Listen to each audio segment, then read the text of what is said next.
Hello friends, मैं हूं प्रेरणा। आज हम बात करेंगे चैप्टर 3 की जो है पार्ट्स ऑफ स्पीच। चैप्टर 1 और चैप्टर 2 में मैंने कवर किया है द सेंटेंसेस और सब्जेक्ट एंड प्रेडिकेट। इसकी लिंक डिस्क्रिप्शन बॉक्स में है, आप इस वीडियो के बाद चेक कर सकते हैं। इंग्लिश ग्रामर में पार्ट्स ऑफ स्पीच बहुत इंपॉर्टेंट है, क्योंकि पार्ट्स ऑफ स्पीच ग्रामर की वो कैटेगरीज हैं जो हमें बताते हैं कि सेंटेंस में कोई वर्ड कैसे काम करता है। इंग्लिश में हर word 8 main parts of speech में से किसी ना किसी कैटेगरी का होता है। तो चलिए शुरू करते हैं। Let's start. There are 8 parts of speech: noun, pronoun, adjective, verb, adverb, preposition, conjunction, and interjection. First parts of speech is noun. A noun is a word used as a name of a person, place, thing or idea.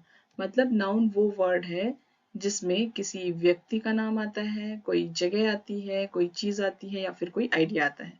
Now जब हम चीज कहते हैं तो चीज में आप वो ऑब्जेक्ट्स इंक्लूड कर सकते हैं जिसे हम देख सकते हैं, सुन सकते हैं, टेस्ट कर सकते हैं, टच कर सकते हैं और स्मेल कर सकते हैं। चलिए इसे कुछ एग्जाम्पल से समझते हैं। फर्स्ट एग्जाम्पल हम लेंगे पर्सन का। Ram is my friend. Now Ram is a person, so Ram is a noun. Second, Akbar was a great king. Now Akbar is a person, so Akbar is noun. Second example हम लेते हैं place का। I live in Delhi. Now Delhi is a place, so Delhi is noun. Second, I went to hospital. Now hospital एक जगह है, इसलिए hospital is noun. Next thing, I have a pen. A pen एक चीज है, इसलिए pen is noun. The book is on the desk. Now book is also noun. Next, idea, abstract. Now idea या फिर abstract वो चीज है जो आप देख नहीं सकते या टच नहीं कर सकते, सिर्फ फील कर सकते हो या उसके बारे में सोच सकते हो। नाउ जब मैं कहती हूँ honesty is important, so honesty is noun. चलिए और एक एग्जाम्पल समझते हैं। I have hope for tomorrow. अब इसमें hope is noun. Second is pronoun, that is replacement of noun. A pronoun is a word used instead of noun. मतलब pronoun वो word है जो नाउन के बदले में यूज होता है। चलिए इसे एग्जाम्पल से समझते हैं। First, John is absent because he is ill. अब मैं इसे ऐसे भी कह सकती हूँ कि John is absent because John is ill, but sentence को स्मूथ रखने के लिए हम कहेंगे John is absent because he is ill. तो जॉन के बदले अब हमने यहाँ यूज किया है ही, so he is pronoun. Next example, they are playing in the park. Now instead of saying the children are playing in the park, मैं कह रही हूँ they are playing in the park. So they are pronoun. Okay, the word they is pronoun. Now common pronouns जो commonly use होते हैं are I, you, he, she, it, we, they, me, us, them, my, your, him, his, her, its, our, and their. Third is adjective, words that describe nouns. An adjective is a word used to add something to the meaning of a noun. मतलब adjective एक ऐसा word है जो noun के meaning में कुछ extra बात add करता है। चलिए इसे एग्जाम्पल से समझते हैं। For example, the red car is fast. अब एडजेक्टिव समझने के लिए हमें नाउन आइडेंटिफाई करना पड़ेगा। Now what is a noun? Noun is the name of a person, place, thing और idea. Now the red car is fast, इसमें noun है कार। अब हमें कैसे पता चलेगा कि कार कैसी है? रेड से। So red is adjective. देखिए red describes the car. Next, she is beautiful girl. Girl है noun, but girl कैसी है? Beautiful. So beautiful is adjective. Beautiful describes the girl. The old man is wise. Old is adjective because old describes the man. Next is verb, action and state of being. A verb is a word that expresses action or state of being. Verbs tells us what something or someone is doing or what condition they are in. मतलब verb एक ऐसा word है जो काम या हालत बताता है. वर्ब से हमें पता चलता है कि कोई क्या कर रहा है या वो कैसा है. जब भी आप वर्ब पढ़ते हैं आपको एक ही चीज याद रखनी है, एक्शन. अब वो फिजिकल भी हो सकता है या मेंटल भी हो सकता है. वर्ब मतलब कोई काम करना. चलिए इसे कुछ एग्जाम्पल से समझते हैं. Action verbs showing physical or mental action. First, the boys play football every evening. Play is equal to action, right? यहाँ पे जो action हो रहा है वो playing का है, इसलिए playing is verb. Next, the teacher explained the lesson clearly. Explain ये mental action है, इसलिए explained is verb. She is my best friend. यहाँ पर is मतलब state of being, right? इसीलिए is a verb. Next is adverb. Words that describe verbs and adjectives. An adverb is a word that is used to add something to the meaning of a verb, adjective or another adverb. मतलब adverb एक ऐसा word है जो verb, adjective या दूसरे adverb के meaning में कुछ extra बात add करता है. चलिए इसे कुछ example से समझते हैं. First, he worked the sum quickly.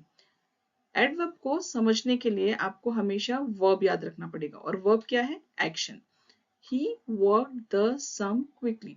यहाँ वर्क जो है ये है वर्ब. अब उसने वर्क कैसे किया? जल्दी से किया, क्विकली किया. ओके, तो वर्ब में जो वर्कड है इसमें एक वर्ड है जो मीनिंग ऐड कर रहा है, वो है क्विकली. इसलिए quickly is adverb.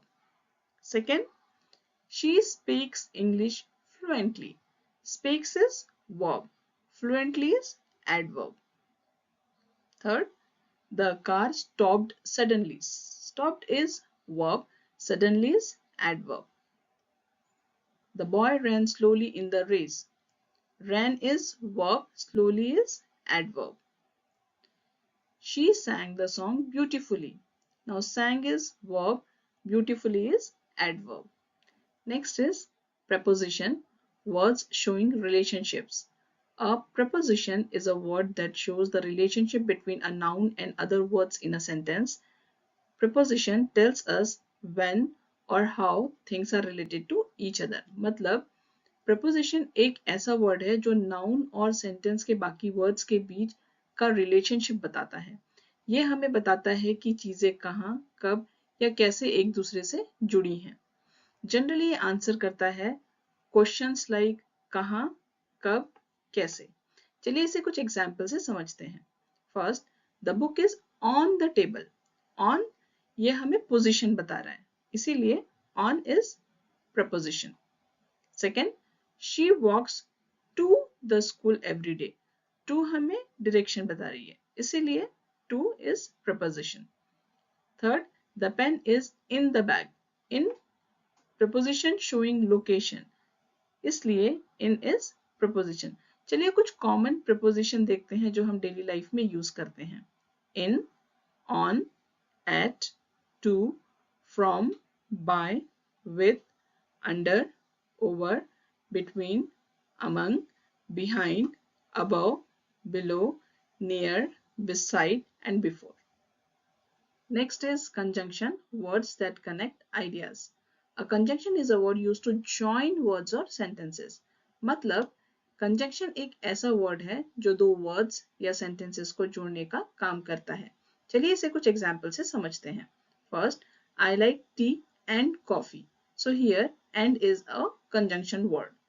Second, she wanted to go to the party but she was too tired. Here but is a conjunction. Next, you can have a cake or ice cream for dessert. Now or is a conjunction word. चलिए कुछ common conjunctions देखते हैं.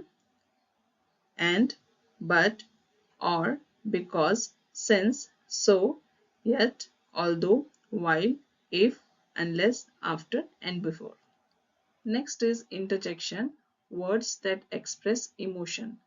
An interjection is a word that expresses a certain feeling. Interjections stand alone and are often followed by an exclamatory mark. Interjection एक ऐसा word है जो अचानक feeling या इमोशन को एक्सप्रेस करता है.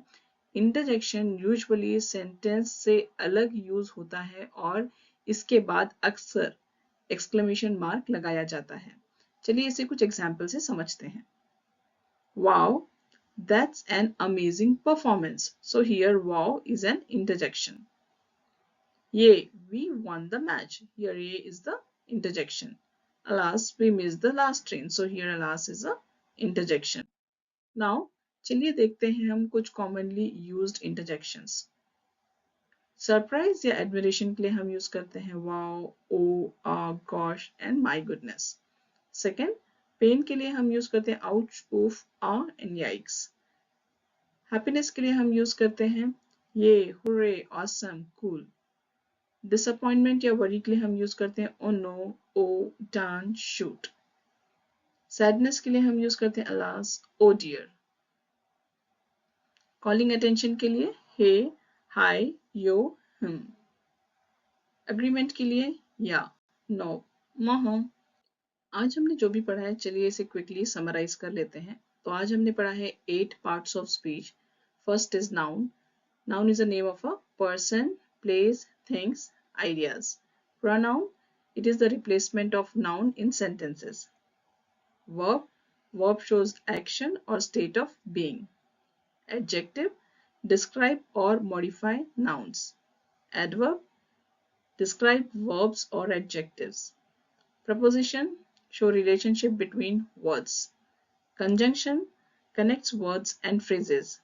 Interjection, expresses emotion or surprise. ये एक प्रैक्टिस शीट है. हर एक पार्ट ऑफ स्पीच के लिए 5 क्वेश्चंस है. आप 2 तरीकों से ये प्रैक्टिस कर सकते हो. एक नोटबुक में लिखकर या दूसरा दिमाग में ही प्रैक्टिस कर सकते हो. जब आपके सब 40 क्वेश्चंस कंप्लीट हो जाएं, तब आप अपने आंसर्स को लार्ज शीट से मैच कर सकते हो. लार्ज शीट में सबके आंसर्स लिखे हैं. आप जितनी ज़्यादा प्रैक्टिस करोगे उतना ज़्यादा आपका ग्रामर स्ट्रांग होगा. इन प्रैक्टिस शीट से आपकी पार्ट्स ऑफ स्पीच की अंडरस्टैंडिंग बहुत अच्छे से बढ़ेगी.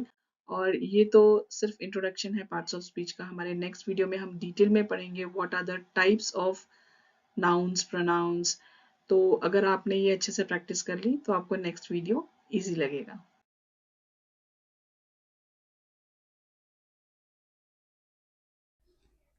मैं उम्मीद करती हूँ कि आपको ये वीडियो पसंद आई होगी. अगर आपको ये वीडियो पसंद आई है तो please comment, like, share and subscribe. मिलते हैं आपसे नेक्स्ट वीडियो में जिसमें हम पार्ट्स ऑफ स्पीच को और डिटेल में समझेंगे. Till then take care, bye bye.